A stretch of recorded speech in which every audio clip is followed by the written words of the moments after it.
Estamos aguardando e também aguardando Alexandre. Já podemos começar, Alexandre? Sim, pode começar. Boa noite a Ah, então, todos. Já comecei a gravação, finalmente. ok. Boa noite, pessoal. Boa noite a todas, todos presentes. Nós estamos aqui hoje, nessa noite, né, para esse nosso último encontro, assim, online. Então, espero que a gente possa aproveitar o máximo possível, certo? E eu, como eu falei, propus, a proposta que a gente tenha hoje um encontro, a gente vai tratar das últimas tópicos de emenda, né, que a gente tem na nossa aula, mas também fazendo um trabalho mais interativo, mais de conversa. Então, a gente tem atividades, tem todo um movimento para a gente fazer, tá certo? E aí eu queria começar com vocês, deixa eu abrir o material, trabalhando o fato, um exercício, tá? Nós somos 15 pessoas aqui no total. Então, eu acho que com as 15 pessoas dá para a gente fazer da seguinte dinâmica. Todo mundo consegue assinar a mãozinha aí, não consegue? Assinalar a mãozinha, tá? Então, quando a gente fizer uma pergunta, a gente vai tentar. Eu vou pedir que vou dar a vocês 5 minutos. E a ideia é que vocês, se puder tomar uma nota, era bom ter uma caneta e um papel do lado, certo? Então, qual é a ideia?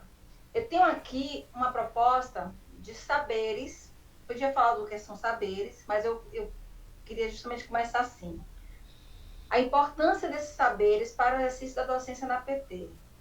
Vocês têm que, obrigatoriamente, colocar uma hierarquia neles, tá? São 4, 5, 6, 7, 8. A ideia é que vocês enumerem de um ao oitavo, por ordem de prioridade, que vocês consideram que é mais importante, né? Como se fosse, todos são importantes, mas se eu tivesse que escolher um ou dois, três, né? Nessa aí por aí vai. Essa ordem, quais aqueles que eu vou eleger como os prioritários, tá certo? Então vamos começar aí, vou dar 4 minutinhos suficiente para a gente ler, refletir e numerar. Vocês conseguem fazer? Alguém tem dificuldade de não fazer? Tá Acho que não, né? tranquilo, professora. Então vamos lá, vou dar aí vocês 5 minutinhos, 4 minutinhos, só para vocês poderem fazer essa hierarquia.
Boa noite. Tudo bom, né? Tudo. Na hora que você explicou a atividade, eu estava com um probleminha aqui e eu Ah, não consegui compreender. Você rápido, poderia repetir? claro. É um exercício simples. É só para que vocês enumerem, em ordem de prioridade, de 1 a 8, essa lista de saberes. Não vale dizer que todos são iguais, todos são importantes. É um exercício para a gente hierarquizar, tá? É mais para provocar reflexão, né, no nosso caso aí. Aí eu vou dar No mais. caso, é de mais importância, crescente, né? Como é? Isso, mais importância. O número 1 é o mais importante, o número 8 o que seria menos importante. Ah, ok.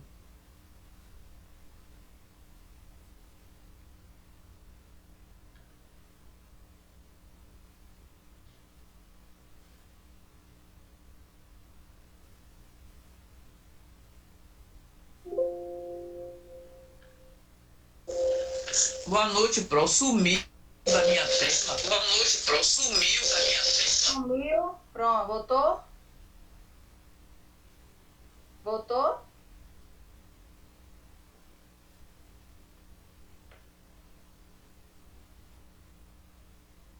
Voltou, gente? Voltou, Pro. Vamos ampliar aqui. É porque eu vou precisar deixar no modo de adição. Depois eu volto a colocar ele. Estão todos aí.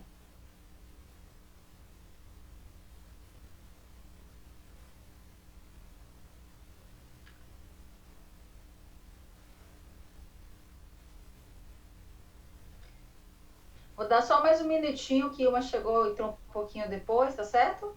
Só para a gente poder seguir. Boa noite, Ana. Boa noite. Quem entrou agora, nós estamos fazendo um exercício rápido. Então, Ana, a ideia é que você faça, pegue um papel e uma caneta e enumere aí para você qual, e fosse colocar em termos de hierarquia, de 1 a 8, usando escala 1 para o mais importante, 8 para o menos importante. Você tente hierarquizar essa lista de saberes. Mas a gente vai começar, tá, Ana? E você vai acompanhando, você vai olhando e vai tentando identificar. Pessoal, podemos? Vamos lá? Qual é a proposta, tá? Aí vocês levantam a mãozinha. Quando a gente vai falar o primeiro, eu queria saber quantas pessoas colocaram em número 1 o primeiro. Depois, quantas pessoas colocaram em número 1 o segundo. E por aí vai, tá certo? Para a gente poder identificar aqui a prioridade desses saberes aqui, tá certo? Então, vamos ver aqui, saberes científicos e acadêmicos da minha área de atuação. Quantas pessoas elegeram como número 1? Só uma pessoa, Viviane? Correto? Então, uma pessoa. Pronto. Quantas pessoas identificaram como número 1, saberes sobre a aplicabilidade da minha área de atuação à formação específica dos estudantes?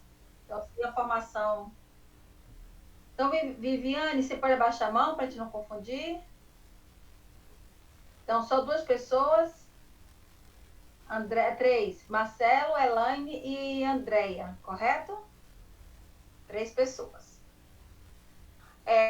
Saberes sobre a organização, pode baixar a mão. Saberes sobre a organização e gestão do trabalho pedagógico. Preparar aula, acompanhar turmas, preparar recursos didáticos. Essa lista toda aí, planejar, avaliar. Quantas pessoas colocaram o que são mais importantes?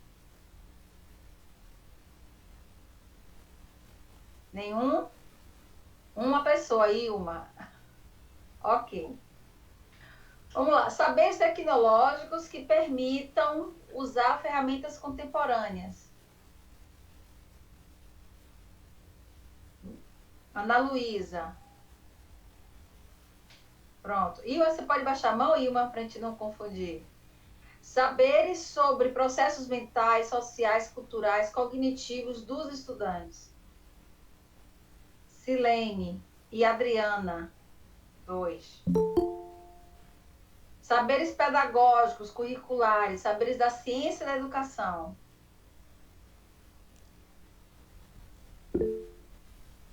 Ana, você já se candidatou, Ana, em uma outra lista. É só o número 1. Qual é o seu número 1, tá? Ninguém aqui. Saberes sobre o mundo do trabalho, leis e direitos trabalhistas, lutas sindicais, relação do trabalho e realização humana. Quem priorizou esse como número 1? Ninguém? Saberes interdisciplinares, que possibilitem pensar o conhecimento em conexão com outros campos de conhecimento. Do cargo. Olha, nem todo mundo participou, hein? Nós temos aqui, na hora que a gente teve a atividade, eu contei, tínhamos 13 pessoas. 12 pessoas na sala. 3, 4, 5, 6, 8, 9. 3 pessoas se omitiram, tá? Gente, esse aqui é só um exercício para provocar a gente inicialmente. Lógico, não precisa ser nenhum adivinho, para a gente olhar e saber que nós estamos tratando de vários saberes e que todos eles são importantes, né? A gente não vai omitir isso. Mas, entre esses todos os saberes, que eu queria começar a provocar, são algumas relações. A gente já imaginava um pouco que é comum, né, a gente priorizar, ou mais pessoas priorizarem. Então, nessa relação aqui, observem, né, que a maioria priorizou os próprios saberes científicos aplicados à área dos estudantes, certo? Foi o que mais teve opção. E, ao mesmo tempo, também, se você somar com o número 1, são saberes, os saberes da sua área de conhecimento, né?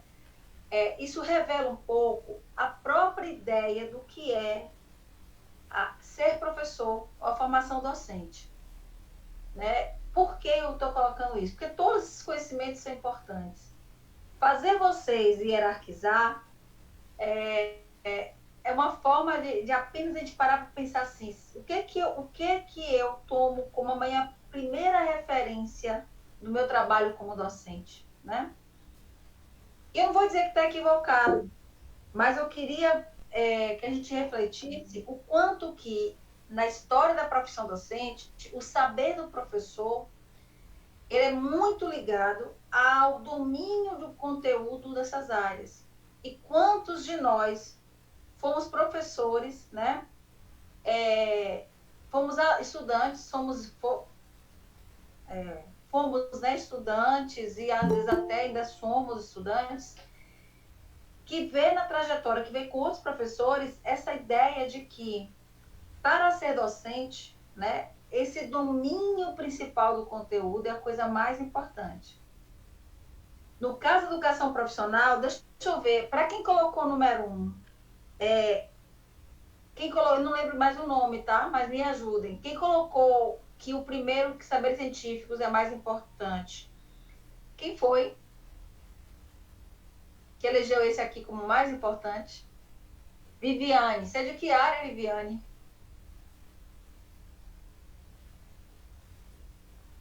Boa noite a todos. Eu sou coordenadora e professora de biologia. De biologia. Ciência da natureza. Educação básica. Ok, Viviane. As 3 pessoas, obrigada. As 3 pessoas que elegeram saberes sobre a aplicabilidade da minha atuação à formação específica dos estudantes. Quem foi? Oswaldo? Não, professor, eu levantei a mão porque eu queria fazer uma provocação. Pode fazer. Na verdade, eu não contribuí porque uma coisa me incomodou e depois eu vou apontar o desafio que foi para mim. Uhum. Me incomodou esse sentido do hierarquizar. Eu sempre tenho medo dessas propostas quando elas chegam à escola e a gente precisa sempre pensar muito nelas, principalmente quando a gente está lidando com a classe trabalhadora. E é uma estratégia neoliberal muito forte que é hierarquizar os saberes. Aí depois que eu tive essa percepção, eu fiz uma leitura 3 vezes aí dos saberes que foram arrolados, né? E eu não consigo ver na minha prática, não consigo hierarquizar, porque tem elementos aí que estão listados anteriormente e outros embaixo, eu não consigo ver um dissociado do outro. Então, na nossa praxis, um elemento sempre vai estar ligado ao outro. Então, eu posso estar falando de saber pedagógico curricular, mas se eu estou no contexto da EPT, necessariamente esse saber pedagógico curricular, ele vai estar atravessado pela ideia de trabalho como princípio educativo. Uhum. Então, não tem como a gente ficar apartando. Então, foi essa a minha percepção. Muito bom, Oswaldo. Né? A ideia, veja, eu concordo em gênero, número e grau com você. Mas, por isso que eu falei, é uma provocação, né? Foi intencional, para que, de alguma forma, a gente tentasse olhar como e quando. Não que a gente exatamente assuma isso, mas, de alguma forma, se eu tiver que hierarquizar, se eu tivesse que abrir mão de alguma coisa, do que eu não abriria mão? E, de alguma forma, como que isso reflete um modelo e um perfil? Isso é apenas uma expressão, né? Isso aqui apenas um simulacro muito básico, muito raso que eu fiz, mas só para a gente colocar à tona, e já imaginava que isso ia acontecer, como que a profissão é marcada por essa ideia de que o saber científico ele é o mais importante. E aí eu queria só para concluir, para a gente poder retomar o que você está colocando, as 3 pessoas que apontaram, gente, saber sobre aplicabilidade, quem foram e de que áreas são, rapidinho. Andréia, Ilma, quem mais?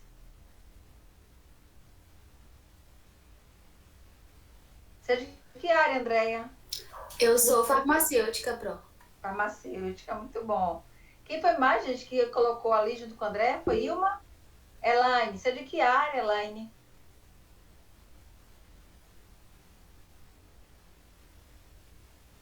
Elaine?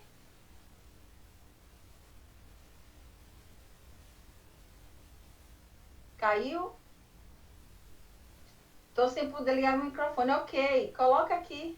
Arquitetura e urbanismo. Ok, obrigada, Elaine. Quem foi a terceira pessoa, gente?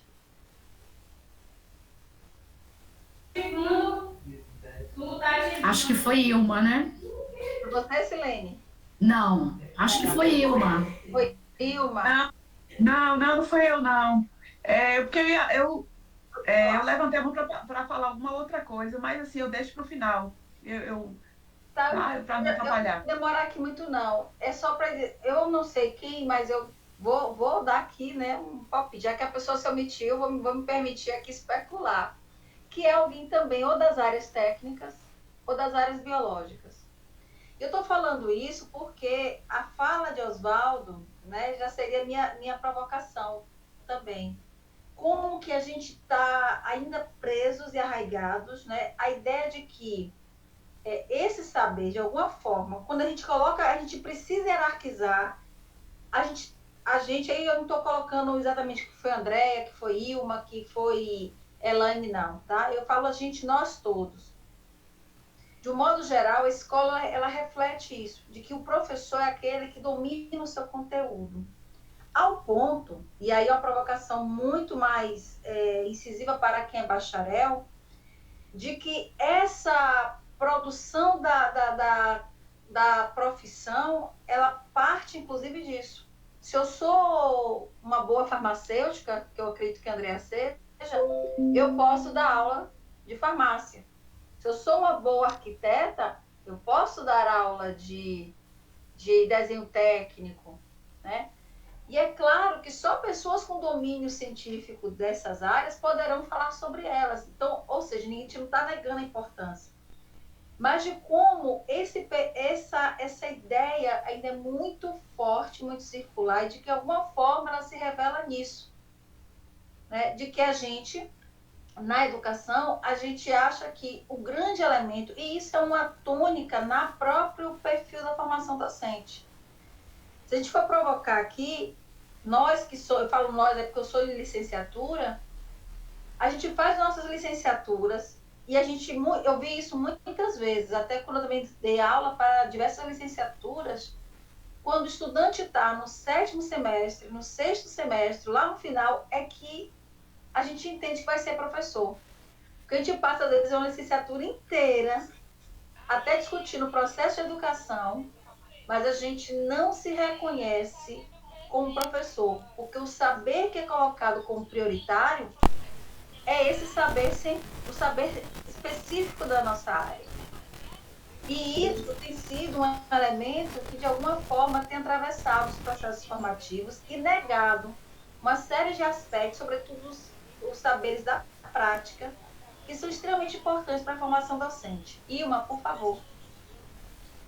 Oi, gente. É o seguinte, é exatamente depois da outra aula que a professora falou sobre essa coisa de se entender como professor, eu estou me questionando muito, me preocupando muito de me preparar, todo esse conhecimento da gestão do trabalho pedagógico que eu não tenho, que eu estou aprendendo, que eu estou disposta a priorizar, essa coisa da academia, todas as dinâmicas que a gente, como bacharel, como profissional da área, não faz, isso para mim vai ser prioridade. Então, o número 1 para mim foi exatamente esse, saberes de organização da gestão, porque eu quero entrar nessa minha visão de docente, e o segundo depois seria os saberes científicos e acadêmicos, né, que eu já domino, já tenho domínio. Então eu assim fiquei, mas isso aqui eu posso colocar de segundo, porque isso aí eu já sei, né, o meu conteúdo, da minha prática eu já tenho, mas a parte de ser docente, toda essa, quando eu vi esse terceiro aí, cheio de coisa, eu falei, meu Deus, é muita coisa, eu não sei um monte de coisa assim, tem que ser o primeiro, aí eu pensei assim, mas é isso que eu queria colocar. E eu estranho que foi eu sozinha que coloquei isso. Mas... Não, a disciplina já valeu a pena, entendeu? A ideia, acho que o meu objetivo ao longo da disciplina central é esse, é provocar essa ideia, essa identidade da docência, que a gente vá se refletindo e percebendo que a gente está fazendo uma escolha por uma profissão. E a escolha por uma profissão vai exigir da gente um conjunto de saberes, desse modo de fazer, de operar sobre as coisas. Por exemplo, Andréia, que é uma farmacêutica, né? Se Andréia entrar no laboratório, para além do conhecimento das fórmulas, certamente muito forte em química, né? Em biologia, imagino que seja entre outros, talvez os mais importantes, algum modo de fazer, de operar, de tratar, que não está na academia, que ela não aprendeu no curso de farmácia. Mas ela aprendeu quando ela começou a atuar como farmacêutica. Por quê? Porque tem desde daqueles elementos que são mais peculiares da profissão e que só dentro daquela profissão determinados termos, determinados aspectos, determinadas preocupações fazem sentido. Pode falar. Marcelo, foi a terceira pessoa da segunda opção. Obrigada, Marcelo. Qual a sua formação? Sou formado em licenciatura em Física. Em Física. Mas acho que a primeira pessoa, falou, não lembro mais, foi em Biologia. Lembro que a primeira pessoa foi em Biologia. Porque a gente tem, inclusive, na escola, essa ideia de que é ciência, né? Conhecimento científico, conhecimento técnico, ele é muito valorizado na nossa sociedade. E eu não vou repetir isso, não estou dizendo que não seja, que não é importante e que nem deveria ser. Mas é o fato de pensar que a partir desse lugar de domínio do conhecimento é o suficiente. E eu vou dar um detalhe, não estou dizendo que vocês pensam assim, mas que isso reflete o valor e a importância que isso é dado dentro da profissão docente. Então, oi, Andréia. Ô, Pro, fazendo uma pequena reflexão a respeito do que a senhora disse, é muito interessante porque na nossa própria formação como bacharel, a gente nunca, é levado a pensar, e se um dia eu for me tornar um professor? Porque na nossa própria formação, nós somos formados por outros bacharéis, que incentiva a pesquisa, que incentiva a nos tornar o melhor profissional da área e que se a gente for um profissional de destaque, a gente vai conseguir os melhores empregos. Então, em nenhum momento se fala de ensino. Então, muitas vezes, quando a gente se descobre ou tenta ir para a vertente do ensino, a gente percebe o tanto de deficiência que a gente carregou. Porque a nossa própria formação foi uma formação de bacharel para formar bacharéis. Perfeito, Andréa. E não é, veja só, e não é um equívoco. Se eu estou formando um bacharel, né, eu preciso formá-lo com identidade profissional. A grande questão é que a educação profissional, ela acaba convocando esse bacharel e a gente não tem uma política de formação para eles estabelecida. Né? Você convoca o bacharel para ser professor e é necessário, já que estou fazendo educação profissional técnica, mas esse bacharel ele não tem nenhuma identidade. E aí é que está a grande armadilha do processo e o esvaziamento, a precarização e a prescrição de uma profissão que é dada por outro. Porque alguém define como esse professor, quem vai atuar, esse alguém que eu falo, estou falando de quem está no campo das decisões políticas educacionais. Entretanto, quem vai assumir essa docência, ele não se reconhece como tal. E a profissão docente, como qualquer uma outra, requer um conjunto de saberes e a formação de identidade. Oswaldo, por favor. Professora, infelizmente a sua aula anterior eu assisti gravado. E aí, vendo as discussões que foram tecidas, se eu não tivesse já elaborado grande parte do plano de formação, eu ia mudar minha investigação, porque a senhora foi falando e teve uma parte que voltou à questão do notório saber provocado pela contra-reforma do ensino médio. E aí eu fiquei imaginando as minhas vivências nos contextos da EPT, que foi o meu primeiro espanto. Quando eu chego, eu me deparo com vários bacharéis, né? Tenho colegas advogados, arquitetos, farmacêuticos, nutricionistas, e a grande dúvida que pairou foi: nós já fazíamos notório saber, porque a entrada desse pessoal na escola deixa de ser notório saber. Só que o que me provocou com a sua fala foi o seguinte: como é que nós estudamos tanto materialismo histórico dialético, envolvidos na pedagogia histórico-política, falamos tanto de emancipação, nós desenvolvemos essa prática, e quando a direita ultra-neoliberal instituiu o notório saber, nós criticamos. Para mim ficou algo muito contraditório na política, porque já era algo comum no campo educacional. Talvez a direita já tenha materializado isso. Não sei se você não entendi, Oswaldo, mas eu acho assim, eu acho que o que você está falando é uma provocação importantíssima. Mas eu não acho que dá para comparar um profissional que tem fundamento científico do seu saber com o que eles chamam de notório saber. Agora, eu acho que o que você está trazendo é em que medida a gente tem de fato conseguido pensar uma política de informação mesmo a partir de um viés progressista. Né? Eu acho que é isso que está colocando de importante. Porque o saber, o notório saber, era aquele professor prático. É a pessoa que tem apenas a prática e que vai ensinar apenas como fazer. Um exemplo muito fácil. Boa noite, Carla. Eu não sei se, vamos imaginar aqui, alguns de vocês, alguns de nós, já teve essa experiência, ou pessoal ou em algum momento, de ver um pedreiro ensinar o seu filho a ser pedreiro, né? Aí ele chega a certa idade, começa a levar o filho para o canteiro de obra, para uma obra que ele está fazendo, e vai ensinando. Então, o notório saber é esse nível de prática que é repassada sem nenhuma compreensão dos fundamentos científicos. Agora, o que eu acho que você está provocando, e que eu acho que é muito importante, é isso. É que mesmo na pedagogia histórico-crítica, a gente não tem refletido, né? Quando falo a gente historicamente, a necessidade, não tem conseguido implementar uma política de formação consolidada para garantir a identidade desse professor de educação profissional. E é por isso que eu acho que eles estão aqui, né? Por isso que esse programa é tão importante. Porque é uma especialização pensando na docência.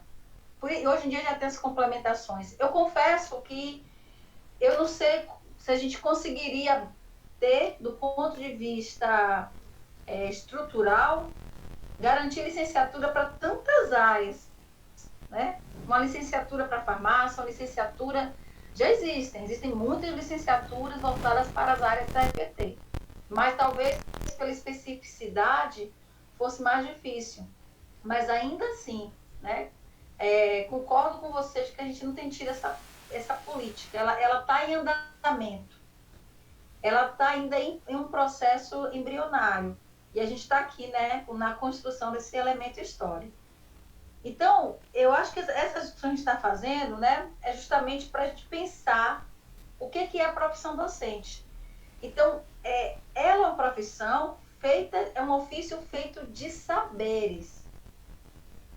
E esses saberes que eu maldosamente, perversamente, né, pedi para vocês hierarquizarem, eles fazem parte de um conjunto, né, de elementos, de proposições, de conhecimento que vão formando esse modo de viver e operar a docência. E a gente vai se profissionalizar cada vez mais, quanto mais domínio a gente tiver sobre esses saberes. Até porque o domínio sobre o nosso saber que vai permitir a gente conseguir fazer o enfrentamento diante das possíveis políticas de precarização, Oswaldo, né? Quando você falou, quando a direita assumiu e trouxe a ideia do notório saber, a possibilidade de a gente reivindicar ou contestar ou se mobilizar contra isso se dá pela compreensão que a gente precisa ter da nossa prática e do espaço que a gente precisa ocupar, certo? E hoje uma coisa que é muito importante é pensar que o professor, ele é uma profissão que requer, obviamente, né, um nível muito forte de intelectualidade, de racionalidade, de conhecimento, mas é uma racionalidade que não é essa coisa hermética, fechada, isolada, né? A profissão, o ofício formado por saberes, ela é proveniente de uma epistemologia da prática. Por quê? Porque é um saber muito situado, enraizado, contextualizado, encravado em situações singulares e particulares. Por mais que a gente aprenda a ser professor de farmácia, de arquitetura, de engenharias, de informática, né? Por mais que a gente aprenda o saber desses ofícios, desse ofício, né? O conhecimento científico sobre eles, há um modo de pensar e operar que é muito singular. Há pouco, um pouco mais cedo, eu tenho um grupo de colegas só, né, de professoras, e a gente estava debatendo a situação de um aluno com deficiência intelectual. E o aluno está fazendo edificações. Então, a gente estava discutindo como é difícil a gente conseguir algum resultado com esse estudante que tem deficiência intelectual, que tem autismo, e a gente dizendo, olha, a gente tem que fazer alguma coisa, esse menino está incorreto a gente continuar com esse menino, fazendo de conta que a gente está fazendo algo por ele. Então, essa inquietude, ela nasce de situações muito particulares, porque a profissão docente nos coloca o tempo todo nos desafios cotidianos, que não se repetem, que são únicos, né? Então, é uma epistemologia, é uma formação que ela é contínua e ela é muito prática, porque ela é muito na perspectiva de pensar a partir do lugar que a gente vive. Então, quando a gente fala de saber, hoje saberes da docência, a gente está falando dos conhecimentos, de competências, habilidades, atitudes, né? Que a gente chama de saber. O saber fazer, o saber ser. Então, o saber ele é algo mais complexo, porque ele não é um conhecimento apenas isolado, não é apenas habilidade que... Deixa eu olhar aqui o nome.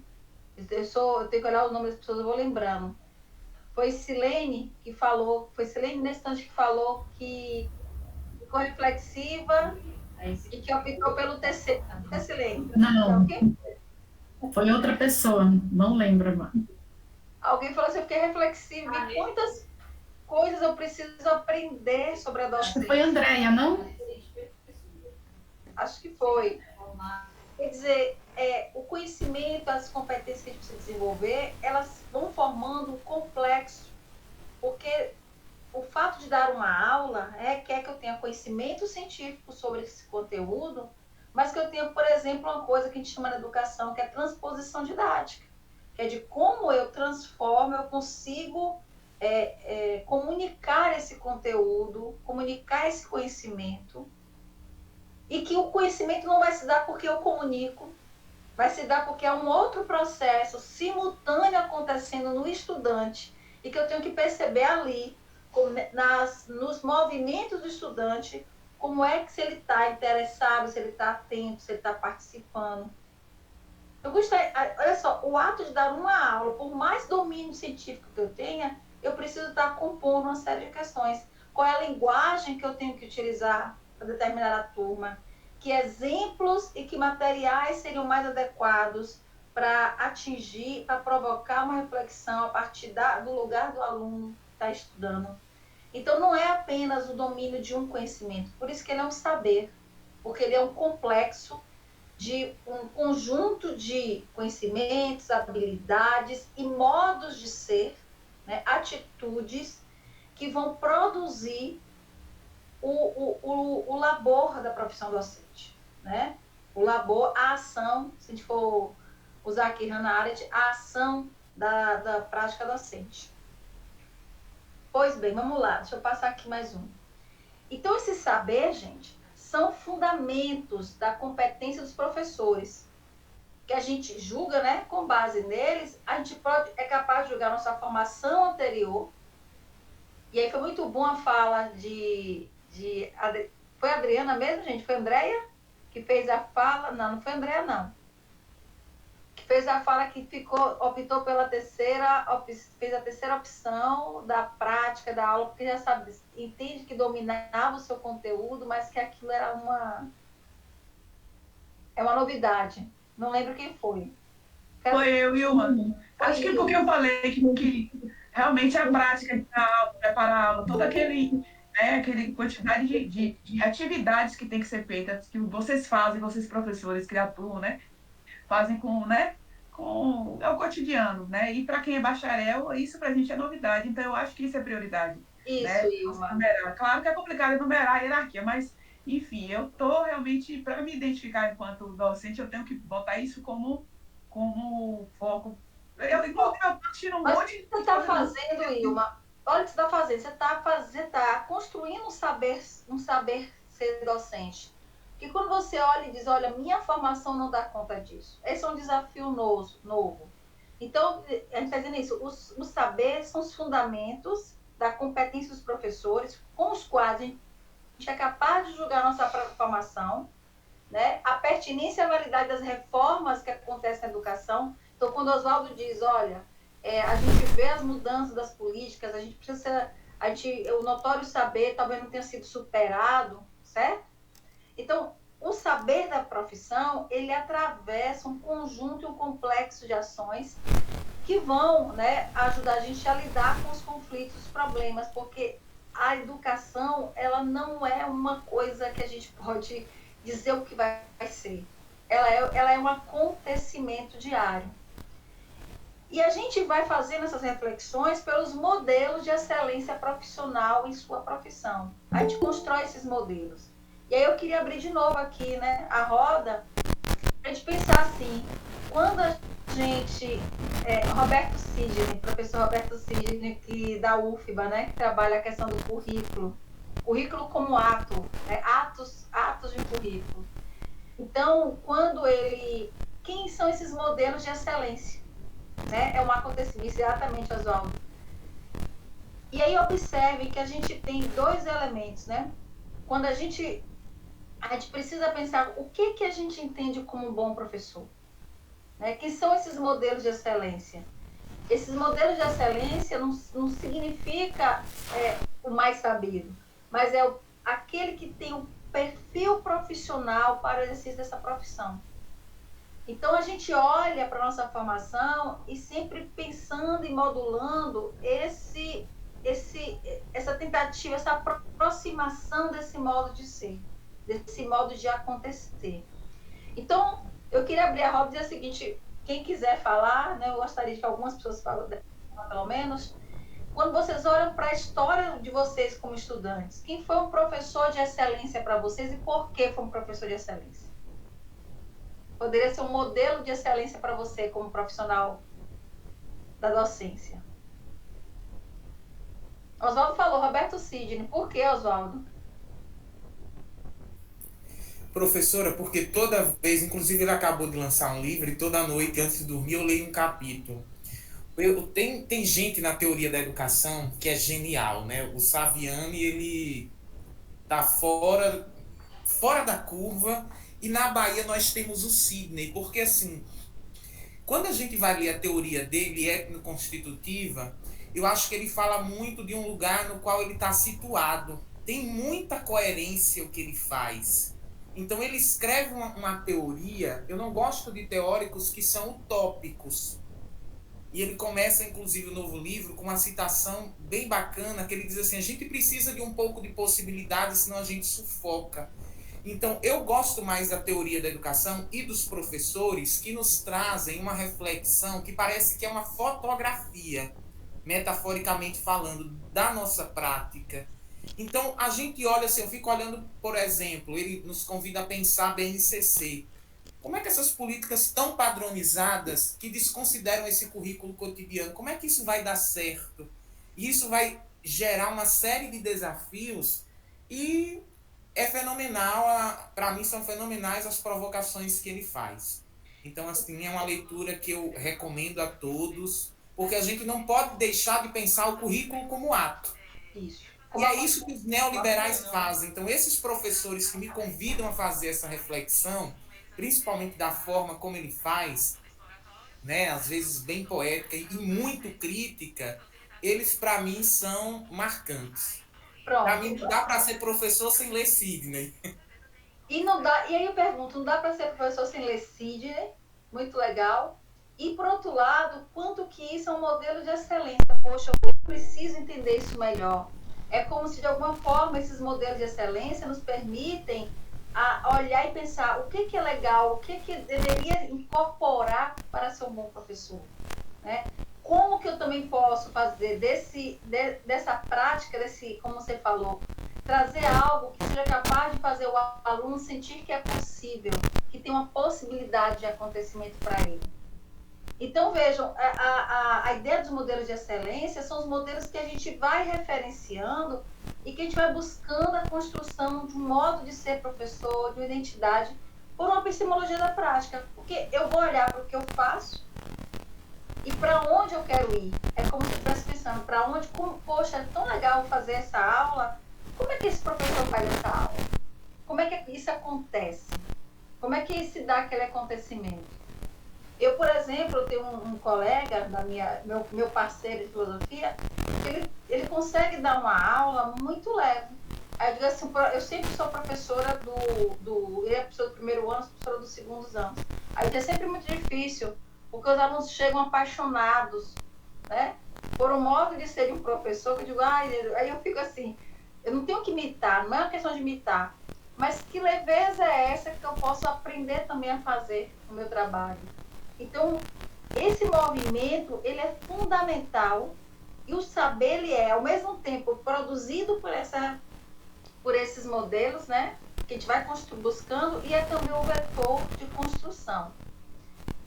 Bom, eu vou avançar um pouquinho por causa do horário, e aí eu queria trazer para o nosso debate aqui o Donald Schoen. Ele é um teórico muito importante da educação, da formação de docente, e ele que trouxe o conceito de professor reflexivo. Nesse conceito, ele fala que a gente precisa desenvolver a capacidade de refletir a prática, experiências e contextos de ensino. E ele diz que essa reflexão se dá em dois campos, na ação e sobre ação. Então, o processo formativo, veja o quanto complexo é ser professor e é formar-se como professor. Porque no dia a dia da escola, a gente também se forma no próprio fazer. A diferença é que, quando eu faço aquilo mecanicamente, eu me furto dessa possibilidade formativa, né? Mas quando eu posso ter um fazer que ele se torna a minha própria referência do meu trabalho, ou seja, ele é aquele que vai conduzir a minha reflexão, o meu replanejamento, a minha forma de avaliar meu trabalho, ele é muito importante. Então ele fala que é muito importante refletir o ato de ensinar. Né? A gente precisa fazer, muitas vezes, ajustes em tempo real. E isso faz com que a gente vá aprimorando uma prática e um modo de fazer. Então, esse é um saber importante. Sabe, né? O saber do professor ele se constrói a partir dessa possibilidade de reflexão do que você faz. Quem está em sala de aula sabe que o que eu estou falando aqui é muito comum. Às vezes a gente está trabalhando uma aula e você fala assim, poxa, eu vou fazer um trabalho em grupo. E quando você bota os alunos para fazer em grupo, a coisa não funciona. Não funciona porque eles são mais agitados, porque eles vieram de uma outra atividade, porque está tendo preparativos da atividade do São João. Então, eu preciso criar uma outra estratégia, uma outra forma. E isso, gente, isso faz parte da docência, faz parte do processo formativo. Porque essa reflexão na prática é entender que cada... Como assim para fazer? Oi? Silene, não sabe fazer. Tu não falou para o professor que não sabe. Não levantei ali, mas tem alguém querendo entrar na... Aí. Você não recuperou o conteúdo. Professor, falta, me explica. Estou pedindo para faltar. Joyce está pedindo para entrar. A gente tem uma... É com você, Silene, essa voz paralela? Isso, é o que falei, a Joyce está pedindo para entrar. Alguém escreveu, só estou... Tô falando que se tivesse alguém conversando com você. Mas eu também quero falar depois aí da sua... Mas pode falar, pode me interromper, porque eu sou falastrona, viu? Não, a questão quando eu coloquei a opção, fui uma das duas pessoas que colocou a opção saberes sobre os processos mentais, sociais e culturais dos estudantes, né? Justamente pelo que a senhora acabou de falar, e aí, né? Porque eu não sou professora, mas eu sou educadora de projetos sociais. Eu trabalho com crianças e adolescentes com deficiência na APAE, de Senhor do Bonfim. E aí, muitas vezes, eu penso, né, como professora, que os professores devem partir, né, o saber, sem entender e sem conhecer tantas teorias da educação, mas eu penso que os professores devem conhecer essa realidade cultural, né, que a senhora está falando aí um pouco, para articular os outros saberes, né, como os saberes da gestão do trabalho educativo em sala de aula, né, que tem muito a ver com a questão da realidade dos alunos, né, do que eles trazem como que é cultural, né, o que eles trazem de bagagem cultural, social, né, a própria realidade do dia a dia, o aluno que chega atrasado, né, que chega tarde, que não pode muitas vezes estar no horário certo da aula porque tem que pegar um ônibus que só passa em determinado horário, né, e tem restrição de transporte e tal, e outras questões sociais. Então, foi por isso que eu coloquei essa resposta. Mas, de tudo que a senhora falou aí também, e acho que foi a Andréia que trouxe, né, que muitas vezes se exige do bacharel, não se forma o bacharel, né, não se dá a possibilidade que ele seja professor porque ele não tem a licenciatura, porque é bacharelado e tal. Mas eu tive professores maravilhosos a senhora perguntou aí dos professores, né, que trouxeram uma formação, conhecimento maravilhosos, assim, que foram bastante gentis e foram bastante professores, assim, que levavam em consideração os contextos, né, as dificuldades, e olhavam, assim, se aproximavam da gente. Então, eles não eram bacharéis, eles não eram licenciados, eles eram bacharéis. Sim, veja só, cuidado... Entendi, Silene. É bom ter cuidado, assim, não significa que os licenciados, né, são professores prontos e os bacharéis não. Ao contrário, o que está justamente dizendo é que esse professor, a identidade da docência, ela é um contínuo. E a produção, esse saber ser professor, um saber ser professor, passa por um saber fazer e um saber ser. Essa identidade, e outra coisa, é a identidade pela própria condição que a gente vai perceber. Nós estamos o tempo todo em processo de reconstrução da nossa própria identidade. Então, a Graziela de hoje, né, que está com 30 anos de docência, que hoje milita no movimento feminista, no movimento negro, que hoje faz... Não é a Graziela isso é da graduação. Apesar de que os conhecimentos da minha graduação são importantes até hoje. Né? Então, isso a gente não pode imaginar isso, porque a própria identidade docência ela se mistura com a nossa identidade pessoal e profissional. Isso é muito, muito próximo. Então, a profissão docente ela tem essa peculiaridade. E tendo essa peculiaridade, o que eu quero trazer? É a importância do fazer reflexivo contínuo. A gente só vai construir esse saber para a docência se a gente estiver tomando a nossa prática nas mãos e pensando por que eu estou fazendo isso, como eu estou fazendo. Isso é um movimento fundamental. E aí o Show fala que ele precisa acontecer na ação, durante o processo da aula, né?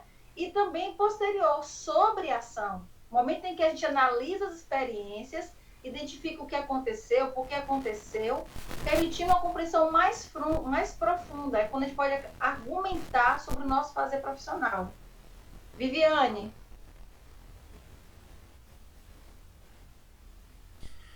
Bem, eu vi aí o pessoal falando um pouquinho, né? Cada um dando sua opinião, né? Sobre o parâmetro, né? Que escolheu ali. E eu fui a única que escolhi o primeiro parâmetro, né? Que falava muito dessa parte científica e tal. No que eu me baseei, né? Eu estou falando de EPT, Educação Profissional Tecnológica. Eu fui aluna do antigo Cefet, eu sou técnica metalúrgica. Quando eu estudei no Cefet, meus professores, a maioria eram engenheiros. E a maioria, né, atuaram na área. Então ele trazia a indústria viva para dentro da sala de aula. Antigamente, o jovem que ia para a escola técnica, ele ia com uma única visão. Eu vou trabalhar na indústria e vou ser bem sucedido. Hoje, o jovem ele vai para a escola técnica não somente pensando para a indústria. Eu digo isso porque eu dou aula para alunos do nono ano, que estão indo para o nível médio, e a gente aqui na nossa escola prepara esses alunos para o IFBA. Né? E, por exemplo, a maioria dos meninos não querem atuar na indústria. A visibilidade deles é entrar no IFBA, ter um ensino de qualidade para posteriormente para a UFBA, né? E para a Universidade Federal, né? Que o nível é um pouco mais elevado nos processos seletivos, né? Então, quando eu coloquei no primeiro é porque, querendo ou não, se você vai dar um curso técnico, por exemplo, claro que hoje tem vários cursos técnicos, né? Mas, por exemplo, você vai atuar na área de mecânica, você tem que ter a área específica e científica da mecânica, né? Tanto que, mas hoje, claro, eu estou falando disso do processo antigo. Hoje o IFBA já mudou, que eu fiquei sabendo. O aluno ele pode optar ou por 4 anos ou por 3. Ele pode ficar só com o básico, né? Ou ele pode também pegar o técnico. Mas se o jovem quiser atuar, não somente o jovem, né, que hoje em dia tem o subsequente, o adulto também, né, jovem e adulto, ele vai para um curso técnico para atuar na área técnica, eu imagino que a parte científica, né, tecnológica, é bastante importante e plausível, né, para que aquele indivíduo ele consiga ter um bom desempenho na área industrial. Eu falo isso porque muita coisa que eu fui ver na indústria eu já tinha ouvido na sala de aula pelos meus professores, né? E isso é importante, tá? É só uma deixa que eu fiz. Muito obrigada, Viviane. É muito importante. Eu vou repetir o que eu falei mais pouco. Eu fiz uma perversidade e foi intencional para provocar essa discussão, né? Mas eu falei logo no começo, eu concordo inteiramente com a posição que a Oswaldo trouxe. A dificuldade de hierarquizar, que eu não consegui hierarquizar, né? Então, o que eu fiz foi tentar mostrar, trazer à tona, e que em algum momento esse resquício de que a gente tem a formação, a área da ciência, a área da técnica, no caso da educação profissional, como se fosse o grande orientador do que é ser professor. E o que eu estou trazendo aqui é justamente, não é que isso não seja importante, só que ele é um elemento de um complexo muito maior. Porque o saber da docência é um saber que passa por esse domínio que você coloca, mas também pelo que a Celine traz, pela importância de você compreender os contextos sociais, culturais, os processos mentais do aluno. Passa também por você compreender o aspecto político educacional, como o Oswaldo trouxe. Passa por você compreender como que eu posso organizar o trabalho pedagógico. Então, o saber da docência, ele é composto, ele é formado por vários elementos, e esses elementos eles são altamente imbricados um no outro. Agora, como que a gente então dá conta desse conjunto de saberes? Obviamente que a gente pode, do ponto de vista metodológico, identificar. E fico muito feliz quando você já está dizendo assim, olha, eu estou identificando que isso, a aula me provocou a pensar nisso. A gente vai identificar esses elementos. Mas, na prática, no acontecimento do ato pedagógico, da profissão da docência, a situação ela é uma situação que ela envolve vários saberes ao mesmo tempo. E a gente não vai conseguir especificar uma coisa única. Quando eu olho por que uma prática não deu certo, ou por que uma prática deu certo, eu vou olhar os aspectos dos conhecimentos científicos, eu vou olhar os aspectos ligados à interdisciplinaridade, os aspectos ligados à minha relação com a tecnologia, e por aí vai. Portanto, a ideia da gente hoje pensar a formação docente por uma epistemologia da prática, ela é fundamental. E quem desenvolve essa epistemologia da prática não é o outro sobre a profissão, sou eu sobre a minha profissão, sou eu sobre o meu fazer. Que é o que Chon chama, professor reflexivo. É o que reflete na ação e o que reflete sobre a ação. Né?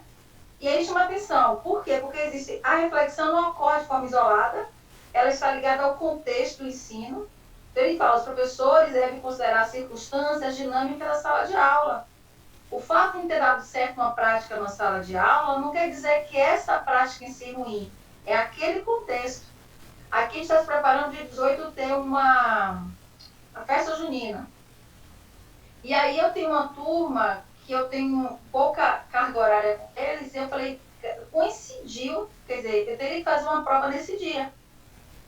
Aí eu falei, bom, a festa começa às 9, a gente pode fazer a prova de 7h20 até as 8h50. Eu falei, gente, como é que eu vou colocar uma turma de 15 anos, né? Os alunos todos se arrumando, trocando maquiagem as meninas, e eu vou colocar essa turma para fazer prova, tá vendo que não vai funcionar? Né? Então eu tive que repensar a minha prática ali, porque quando eu tentando negociar com eles, eu percebi, né, pelo rosto, assim, um desânimo de, poxa, professor, a gente vai estar aqui empolgados, vocês têm razão. Então, a gente precisa entender que aquele modelo não é um modelo necessariamente falido, mas talvez não esteja adequado. E é uma aprendizagem contínua, porque a gente está buscando sempre a formação continuada, adaptação às necessidades, porque a educação nunca está pronta. Né? Eu falei isso na primeira aula. Educar, quem disse foi o Tardif. Educar é um ato de humanos, com humanos e sobre humanos. Então, a gente está falando que educar é um ato de humanização. E que ele é um processo, portanto, que não está pronto e acabado. Esse complexo, segundo o Tardif, né, esse complexo, a gente, se a gente for metodologicamente identificá-lo, ele está esse conjunto aqui, que o Oswaldo falou assim, eu não consegui separar. Porque, de fato, é um conhecimento, né? Conhecimento da teoria, aquele saber que é ligado a nossa formação inicial, que precisa ser sólida, precisa ser extremamente, como é que eu posso dizer, precisa ser uma formação de base científica consistente, porque como o Vianney falou, eu tenho os colegas da área técnica, né? Ela falou assim, eu tenho uma colega que ela é muito assim, ela é engenheira, ela fala, Grazi, ela diz que a maior angústia dela está formando garotos de 17 anos com a possibilidade de colocar uma casa de 90 metros quadrados em pé, de 2 andares, e de um andar, né? Terra e mais um andar. Ela falou, se a casa cai, se esse menino souber fazer um cálculo estrutural, essa casa pode matar pessoas. Então, quer dizer, o domínio desse conhecimento, saber, ela disse, eu não vou aprovar aluno se ele não souber fazer isso, isso, isso, isso. Porque isso é fundamental para que ele possa ser um profissional técnico em edificações capaz de fazer isso, a qual ele vai estar habilitado. Mas tem um saber pedagógico, que é esse saber que tem a ver, gente, com compreender as políticas educacionais. aquela primeira aula que eu fiz, né, mostrando de como vai se dando o processo de produção da profissão docente aliada com as políticas de organização do mundo do trabalho e da própria EPT, a gente precisa compreender e dominar. Quando Oswaldo provoca a gente dizer o que são atos de currículo. Então, a gente precisa, de fato, conhecer o mundo pedagógico. É também um saber científico, que ele não é um saber específico de das áreas que a gente vem, nem da filosofia, eu sou da filosofia, nem da engenharia, nem da farmácia, mas é um saber da educação. A possibilidade interdisciplinar, porque a realidade hoje, ela exige da gente uma leitura múltipla, né? Mesmo a pessoa que é a farmacêutica, a engenheira, né? Eu tenho que pensar, por exemplo, essa minha amiga, ela fez doutorado, ela pesquisou WIS, Habitação de Interesse Social. Então, a engenheira pensando como a política de educação, política de moradia, de habitação, ela precisa ter um outro viés, ela foi buscar na sociologia, na filosofia, na antropologia, algo para pensar o habitar das pessoas. Os saberes tecnológicos, né? Nós estamos num mundo hoje enredado e atravessado, intermediado pelas tecnologias. A gestão do trabalho, que alguém já tocou. A possibilidade da pesquisa e inovação, da reinvenção e da pesquisa, tanto do ponto de vista metodológico, como da pesquisa como possibilidade de avançar na produção do conhecimento. Dessa perspectiva que a Silene trouxe, do estudante como sujeito social, eu preciso compreender. Olha, é o maior engano alguém achar que ensinou bem, que fez bem a aula e que isso é garantia de que os alunos aprenderam. Muitas de nós, quem é docente aqui pode me diga se eu estou errada, às vezes faz uma aula maravilhosa e fala, meu Deus, os meninos não entenderam nada. E tem dia que a gente não está nem tão inspirado assim, parece que eles pegaram. Porque o processo de ensino, ele move saberes nossos. Esses saberes todos que vocês estão vendo aqui, não são os saberes que os alunos estão movendo para aprender. Nesse momento, eu estou movendo esse conjunto de saberes porque eu estou nessa posição de docente. Mas vocês agora, que estão numa posição aí, de refletir a profissão professor, mas no processo de aprendizagem, vocês estão mobilizando outros tipos, outro complexo. Então, eu preciso pensar que o meu estudante, ele é um ser ativo que está nesse movimento, interagindo comigo, mas ele está indo com um caminho, eu estou vindo com outro. E são esses encontros que a gente vai fazer. Oi, Silene. Professora, pensando aqui na questão da experiência, né? A gente muitas vezes tem professores que têm uma carreira acadêmica, só acadêmica, e não pisam no chão da realidade, né? Do trabalho, por exemplo. E aí a gente vê o diferencial do professor que tem uma experiência de vida, de trabalho, de ter trabalhado com a disciplina, né? Com a formação dele. E a diferença eu vi muito isso no meu mestrado, né? Eu tenho mestrado em ecologia, e aqueles professores que tinham experiência na área de trabalho, eles tinham outras experiências para passar para a gente, né? Eles falavam de outras coisas, eles falavam de situações de vida, né? Na vivência deles profissional, diferente daqueles que tiveram só a academia, né? Que tiveram uma carreira acadêmica, fizeram graduação, mestrado, doutorado, pós-doutorado, mas eles não têm aquela experiência de quem passou pelo chão da realidade do trabalho, né? E a gente consegue perceber isso muito bem. E parece que a gente ganha mais quando a gente encontra um docente que tem experiência da realidade mesmo. Isso é importante. E é muito importante quando esse docente também toma a experiência, não só essa experiência do mundo do trabalho, mas a própria experiência da prática, né? É um saber docente, como eu analiso a minha prática, como eu faço esse movimento. Mas isso é muito bom. E aqui agora, eu quero... a gente vai entrar numa fase, vamos dizer assim, né? Final, o tempo está chegando da nossa reflexão, já fazendo um exercício, tá? Esse exercício é um pouco o exercício, eu acho que vai contribuir tanto para quem não entregou a carta ainda, mas também vai contribuir para o outro trabalho, que é da gente pegar a prática, né? Que já acordou, né? Isso, gente, tanto vamos pegar do grupo ou de alguém de fora, desde que a gente preserve a identidade, né? Não só além da pessoa, apenas identificando para que turma é, de que área é, porque isso é importante para situar.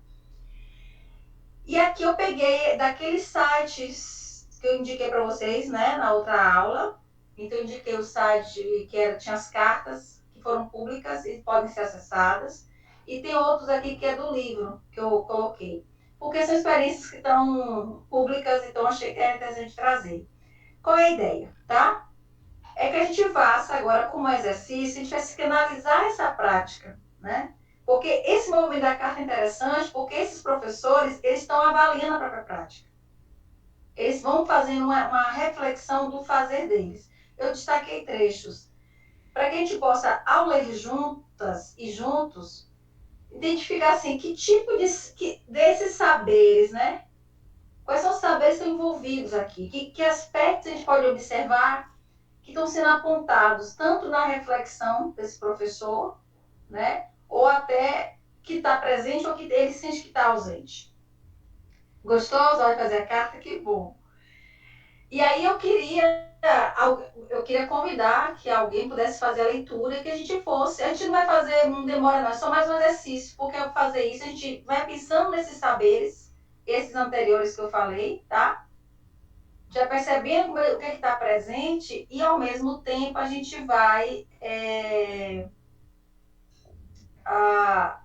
identificando. Eu vou colocar aqui, ó, para a gente não ter dificuldade, alguém... professor, eu esqueci, né? Pode ser pedagógico, interdisciplinar, tecnológico, da gestão do trabalho, pesquisa, do estudante, já lembrar que é isso, e da experiência, tá? Pronto, tá aqui no chat, gente, pra gente a lista. Então, eu vou passar o texto, queria convidar alguém para ler. São os que temos 4 trechos desses para a gente ler. Quem poderia ler para que a gente pudesse, juntos, e assim, o que está posto aqui? Que tipo de saber? O que está colocado aqui nessa prática? Vamos lá? Posso começar, professor? Entendo a diversidade, portanto, a partir da manifestação das diferenças de que o espaço escolar é caracterizado. Essas diferenças me fazem ver a necessidade de, como sugeria Aristóteles, tratar desigualmente os desiguais, de acordo com as especificidades de seu modo de ser e de suas carências e dificuldades próprias. Cada aluno tem um tempo de aprendizagem diferente, por exemplo, e um conjunto de necessidades específicas que devem ser levadas em consideração, caso se pretenda efetivamente promover um espaço de igualdade política em meio à diversidade de sujeitos. Isso inclui desde o modo como se prepara a aula, os textos, as avaliações, até o tratamento que se dá a cada aluno, respeitando sua pessoa, sua dignidade e seus valores, mas tendo sempre em vista o desafio de romper com preconceitos ou atitudes violentas, e de se promover um espaço de convívio crítico com o outro em sua alteridade. Desse modo, minha experiência com a diversidade se deu a partir da compreensão da necessidade de não igualar os desiguais, mas de tornar ainda mais visíveis e fortes as diferenças. Parece-me que está em jogo pensar as diferenças de um ponto de vista não hierárquico, isto é, o fato de haver diferenças não deve implicar a classificação dessas diferenças em termos de um melhor ou pior, de um aceitável ou inaceitável, de um legítimo ou ilegítimo, mas de entender que a diferença é fonte de riqueza, de maneira que é preciso trazê-la à luz do dia fazê-la visível e aparente. Ok. Seu professor Rodrigo, né, ele escreveu a carta, todos eles foram provocados a pensar sobre como que é a diversidade, como é que eles lidam com a diversidade, né, na escola, no caso no campus. Olhando para esse texto, gente, a gente olha assim, quando a pessoa expressa isso, ele está descrevendo, refletindo, que tipo de saberes esse professor tá posto, que ele aciona, que ele detém, que ele construiu ao pensar, né, a falar dessa prática dele com a diversidade. Eu aposto no que eu coloquei como primeiro. Ele tem um aspectos, né, Tem alguns aspectos.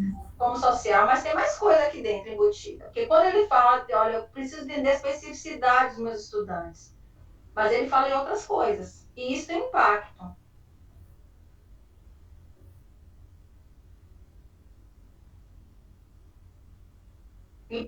Eu acho que é estudante como sujeito social, né? Tem também isso aí. Tem, Porque ele coloca a questão da individualidade do estudante, do tempo de aprendizado dele, perfeito. que tem que ser considerado. Isso, que é o que o Cine colocou. Mas observe que também tem a questão da gestão do trabalho. Quando ele fala, isso inclui o modo como se prepara a aula, os textos, as avaliações. Então, eu preciso pensar também esse modo de organizar o meu trabalho em função dessa especificidade do sujeito e de reconhecer quem é esse estudante. E é o pedagógico, né? E o pedagógico também é o pedagógico. O pedagógico também está presente, obviamente, né? Então, está aqui. E observe que tem mais. Esse professor ele toma o próprio conceito da filosofia, que ele é um professor de filosofia, para pensar a ideia da diversidade como a diversidade me afeta. Então, percebe que ao pensar uma prática, né, e ele vai se escrevendo aqui, ele conta, né, leia uma carta, ele conta que uma das coisas que mais assustou dele foi quando experiência que ele era professor em São Paulo, de uma aluna que foi expulsa por conta dessa diversidade que não é aceita, né? Então ele vai refletindo de como aquilo assustou ele, de como ele chegou no campus e tinha que lidar com a Semana de Consciência Negra, que para ele era uma novidade. Então ele vai dizendo como isso o formou e como hoje ele reflete isso. Deixa eu passar para uma próxima. Quem poderia ler essa aqui?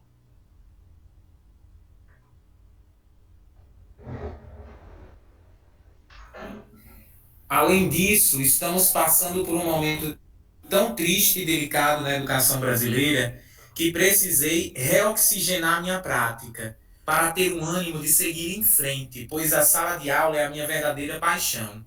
Sucessivos ataques à educação brasileira por parte do governo e da sociedade, cortes financeiros, falta de investimento, e o professor sendo por muitas vezes considerado um inimigo, levaram-me a refletir sobre o que nos esperaria num futuro não muito distante. Poderia me deixar levar por essa onda de ignorância, de pessimismo e permanecer estagnada, ou deveria procurar uma maneira de meu dia a dia em sala de aula ser mais interessante, atrativo para mim e para os alunos. Escolhi a segunda opção, tendo a certeza que era o certo a se fazer. Entendi que é preciso se reinventar a cada dia, ou seremos engolidos por esse monstro que assombra os educadores. E aí, Oswaldo? Que saberes você vê? Quer dizer, esse professor, ao refletir sobre isso, o que, é que ela está trazendo como conhecimento, como saber que ajuda ela a pensar a prática dela?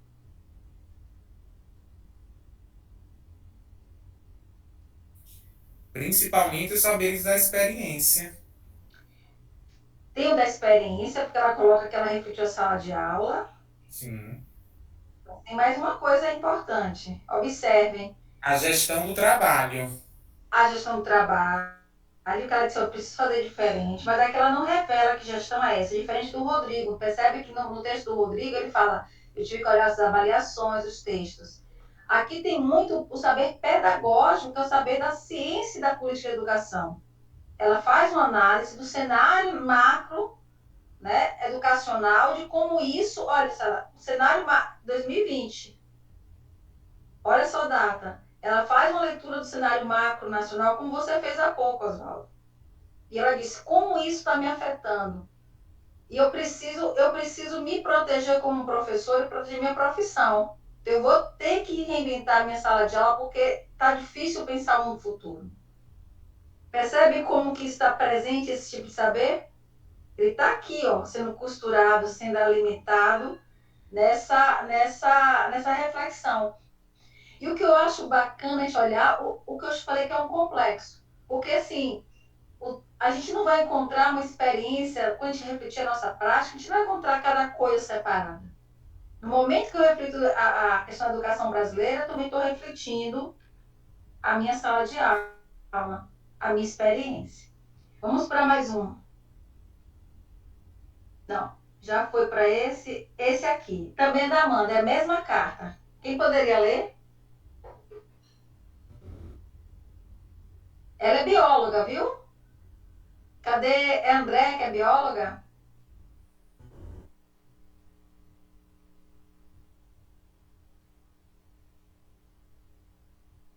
Alguém nos prontifica a ler?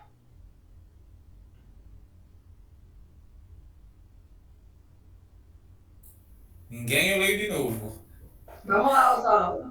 Como não fiz licenciatura, muito da minha prática docente vem da observação, da tentativa e erro, da adaptação de outras práticas de ex-professores e colegas. Gosto muito de aulas práticas, uso de jogos e atividades em sala de aula, onde o aluno tem a possibilidade de imediatamente tirar sua dúvida, comentar ou contra-argumentar, comigo ou com os demais colegas.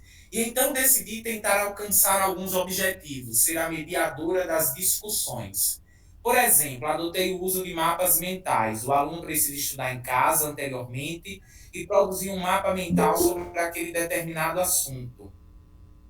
Na aula seguinte, discutiremos alguns pontos que eu considero relevantes para o entendimento daquele assunto. E podemos usar o tempo em sala de aula não mais para conceitos básicos, mas para tirar dúvidas, resolver exercícios, ler textos complementares, etc. Assim, em sala de aula, posso trabalhar com as diferenças de aprendizagem. O objetivo não é nivelar o conhecimento, mas priorizar o ritmo de aprendizagem de cada um. O que me motivou muito a mudar a minha prática pedagógica foram dois processos principais. Como já citei anteriormente, a grande quantidade de alunos que estava tirando notas baixas, ficando em recuperação, não estava me deixando satisfeita, pois via que aquela prova de recuperação muitas vezes não privilegiava o aprendizado e nem era de fato uma segunda oportunidade. Por exemplo, a avaliação de recuperação da primeira unidade, após iniciar a utilização das metodologias ativas, foi completamente diferente. Ao invés de fazer uma prova de recuperação individual nos meus moldes tradicionais, organizei a sala em duplas. Os alunos que não atingiram o conceito deveriam realizar a correção da prova, com a ajuda do seu colega que tinha acertado a maioria das questões que o primeiro tinha errado. O resultado foi muito satisfatório. Os alunos que relataram que conseguiram entender melhor o assunto, e acredito que, de fato, tenha ocorrido aprendizado. Ok. Então, isso tudo é na mesma carta, tá? São momentos diferentes. Mas olha aí a carta nesse momento, o que a Amanda está trazendo para a gente, né? Ela traz reflexão da gestão do trabalho, né? Ela traz reflexão do aspecto pedagógico, porque ela fala que ela foi buscar metodologia ativa, ela foi falar de uma metodologia de trabalho, né? Ela tem aqui muito claro o trabalho, a própria experiência acontecendo. Eu vi que meus alunos estavam dando resultado, que aquela prática estava levando a nada, eu tinha que mudar. Então, quando a gente toma a nossa prática e coloca ela no centro, e a gente é capaz de refletir, a gente vai vendo que vários aspectos estão sendo mobilizados e que para mudar um saber, mudar uma forma de trabalhar para outra, requer que a gente acione uma série de conhecimentos. Então, não é muito diferente, por exemplo, o que eu quero chamar a atenção, não é uma fórmula, né? Quando você vai fazer um trabalho num laboratório, você tem que seguir um procedimento sempre muito padrão. Faz parte do método, né? E do campo científico, que aquela pessoa está atuando. Então, que atua com ciência da natureza, com experiências da natureza, precisa, né, de uma regularidade, de uma repetição.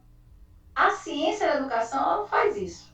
A profissão docente, ela é uma profissão que ela não se dá numa única lógica.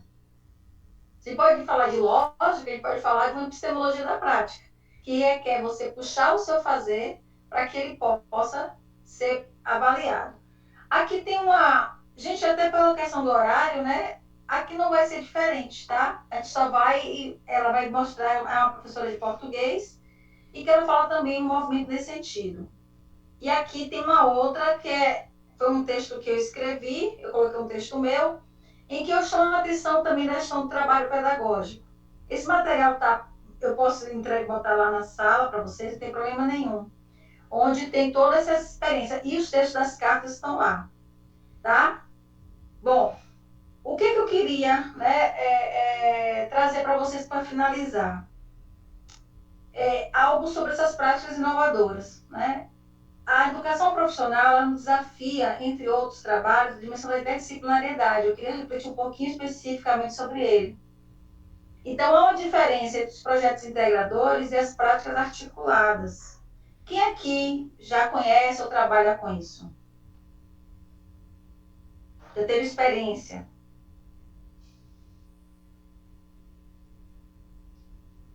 Ninguém? Deixa eu voltar aqui, ó.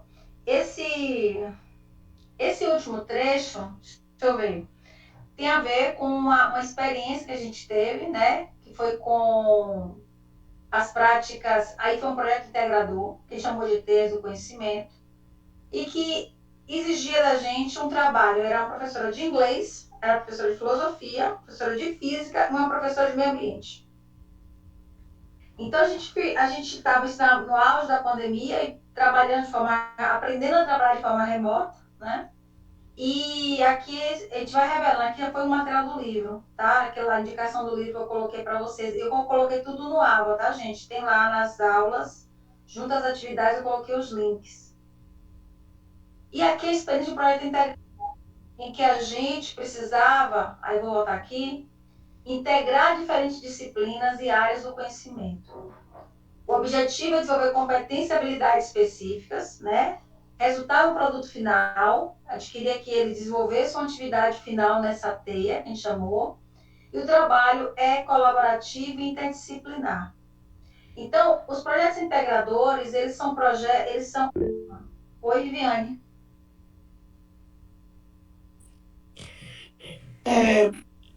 Eu trabalho com essa forma, né, de metodologias ativas. A nossa escola trabalha bastante com projetos e a gente trabalha com projetos interdisciplinares. A gente cria um tema e abre o leque, né, com vários outros conteúdos. Agora mesmo a gente está com uma feira de empreendedorismo nordestino e com o tema Ariano Suassuna. Então entra geografia, entra história, entra português, entra matemática, ciências, e aí os alunos fazem barraca, vendem produtos, aí vai ter cordel, apresentação de quadrilha, envolve os pais, então é bastante integrado, né? Com todos os componentes. Exatamente. O integradores são as práticas interdisciplinares que na educação fundamental a gente chama mais assim, né? Os integradores são esses projetos. E são projetos bem interessantes porque eles são desafiadores, porque eles vão trazer, primeiro de cara, o saber interdisciplinar, né? Atuar em colaboração, olhar a realidade de forma complexa, né? E vocês vão encontrar no material, por que eu trouxe isso? Porque no material que vocês têm de apoio, há duas experiências, uma ligada à pedagogia da alternância e a outra de uma PPA. A pedagogia da alternância também é ligada a projetos integradores. Então, como é o material que vocês vão estar lidando, eu trouxe para pensar o seguinte: hoje, um dos conhecimentos, um dos saberes que são mais requisitados para a gente na educação profissional tem a ver com esse tipo de práticas, porque requer que a gente tenha um conhecimento sólido da nossa área, mas a capacidade de dialogar com outros conhecimentos. E as práticas articuladas, que tem a ver com situações reais ou simuladas sobre os quais a gente precisa resolver um problema, né? Diferente de uma feira, que a gente vai fazer a feira e vai levar o que a gente discutiu, elaborou, como o Viviane já descreveu, as PPAs, elas levam a gente a dar conta de situações e problemas, a articular componentes, não necessariamente para ter um produto final, mas para pensar aquela realidade, a experiência da prática, a reflexão sobre ela e traz uma formação integral do estudante. E aí, para finalizar, gente, nesse encontro, eu trouxe esse desenho, né? É um desenho que está de propriedade livre na internet, mas que eu acho que expressa muito essa ideia do que é os saberes docentes, né? Ele é um contínuo, é um complexo, é um contínuo que vem de uma teia que vem bem antes de nós, da nossa condição de docente, quando a gente pode dizer assim, como é que eu cheguei aqui, né? Quando eu chego aqui, eu chego com um conjunto de conhecimentos, mas que eles se emaranham e eles também têm pontas pelas quais a gente vai dar dando continuidade. Então é isso. Eu queria muito agradecer a vocês pelo tempo, agradecer pela oportunidade, pela companhia e pelas partilhas. Espero, a aula de hoje foi a perspectiva de a gente dialogar mais sobre esse saber fazer. O material que vocês têm, todos esses saberes está bem pontuado, sabe? Vocês têm lá saberes do conhecimento, saber da experiência, que o colega que elaborou foi muito feliz na construção. Então, aproveitem bem esse material que está lá e vocês vão perceber que, assim, o máximo que eu acho que eu poderia fazer, em termos de formação, é isso, que a gente provocar a gente a entender que a formação não está pronta e acabada. Não é esse curso que vai garantir que vocês sejam bons ou boas professores ou professoras, né? Não há garantias. A verdade é que não há garantias. A gente tem que estar todo dia buscando aqueles modelos de excelência. Tá certo, gente? Então, muito obrigada e bom trabalho. Espero que os encontros presenciais tragam essa possibilidade, né? Vejam que eu estou pedindo uma coisa simples. E sejam muito abertos. Tragam a prática à tona. Coloquem, se doem na disposição de colocar esse texto e refletir. Essa reflexão, esse olhar coletivo vai ser o maior ganho de quem está fazendo essa doação da prática, viu? Muito obrigada, gente. Muito obrigada a todos e a todas. Boa noite, professora. Obrigada. Boa noite. Boa noite, colegas. Boa noite, professora. Só um avisozinho aí, pessoal. É rápido, né? Parabéns, professora Graziela, pelo trabalho síncrono. A gente espera encontrar todos vocês no dia 12 de julho, né? Professora Graziela, no Polo de Itabuna. Tem um número pequeno de alunos, mas com certeza a senhora vai ser bem acolhida. E todos os demais vão estar nos seus polos no dia 12. Lembrando que do dia 20, agora de junho, até 4 de julho, nós vamos estar com recesso para vocês descansarem, aproveitarem o lazer proposto pelo São João. E também, é claro, né, carregarem a bateria. Isso é uma orientação do MEC, CETEC, para que a gente respeite aquelas férias, né, que todo professor tem direito do meio do ano. Tá bom? Então, agradeço isso. Estamos à disposição na coordenação. Todos estamos à disposição, os tutores. Mas durante o recesso, a ideia é realmente fechar os grupos, tá bom? Professora Graziela, então, bom São João, tudo de bom. A gente continua a semana que vem, mas depois tem o recesso. Já vou deixando aí bom São João para a senhora. Tchau. E para todos os estudantes também. Um abraço para vocês. Boa noite. Se quiserem abrir as câmeras, a gente aproveita para gravar e dar um tchauzinho.